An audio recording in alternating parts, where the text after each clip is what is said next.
We debate a lot of issues in this building. We make a mistake if we think that this is just another issue. Voting rights are preservative of all other rights. When we're talking about voting rights, we're talking about that which is foundational, that which is formative.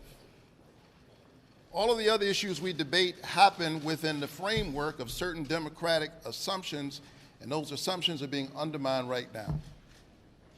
And so I'm very proud of our caucus. I'm glad that we have everybody on the same bill.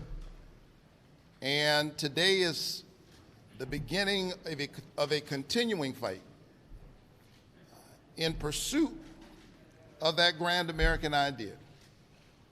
One person, one vote.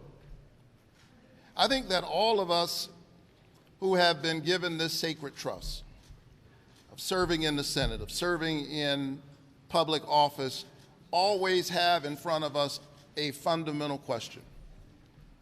Now that we're in this office, whatever the office is, have we now been given power in service to public service? Or will we use the pursuit of public service in service to power?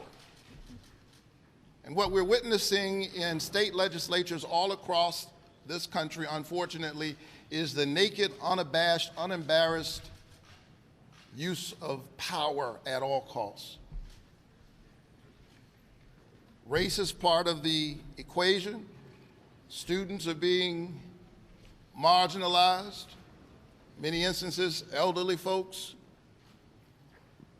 But this is an American problem. It might be taking place in Georgia and in Arizona and other states, but this is a fundamental American issue, and it shouldn't be partisan. We're in a fight for the soul of our democracy, and we are determined to stay in that fight until we protect the voices of the people in their own house. Now, I know that many say, how in the world are you going to do this? Well, I happen to be the pastor of Ebenezer Baptist Church, where Martin Luther King Jr. preached and where John Lewis worshiped. And as I was preparing to preside over John Lewis's service last summer, I asked myself, what was he thinking when he was crossing that Edmund Pettus Bridge? Surely he wasn't thinking that one day he'd get a Presidential Medal of Freedom. He didn't care about that. He didn't have much reason to believe that he would win and that we would pass voting rights as quickly as we did.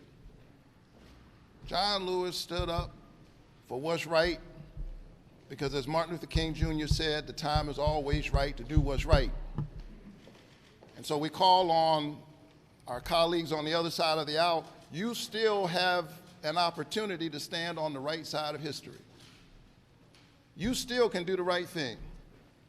And know that this is not the difference between left and right, this is the difference between right and wrong.